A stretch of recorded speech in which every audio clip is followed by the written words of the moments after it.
Ես էլ ամուսինս էլ մեր տղային փոքր տարիքից ենք արդեն պատրաստել նրան եւ ինքը շատ ներքին կամքով եւ ֆիզիկապես պատրաստված գնաց ծառայության, որի համար եւ հպարտ եմ եւ որպես մայր բնականաբար տխրում եմ, որ գիտեմ այն առօրյան, որը եղել է, ոնց որ եւ բոլորը բնականաբար այնտեղ այդպես չի, բայց նաեւ գիտեմ, որ ինքը այդ ամեն ինչի միջով անցնելով գալու է ավելի լավ տղա, ավելի կայացած մարդ դարձած եւ վերջապես կարծում եմ, որ պետք է կարողանա այդ կամքի ուժը ունենալ եւ զենք բռնել իմանալ, Աստված չանի, եթե պետք լինի, յուրաքանչյուր հայ տղամարդ պետք է պատրաստված լինի, իսկ մեր դուստրերը, մեր աղջիկներն էլ լավ մասնագիտություն ունենան,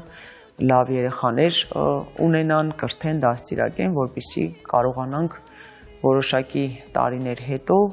ունենալ լավ երկիր, լավ ազնիվ երիտասարդ, լավ ժողովրդով։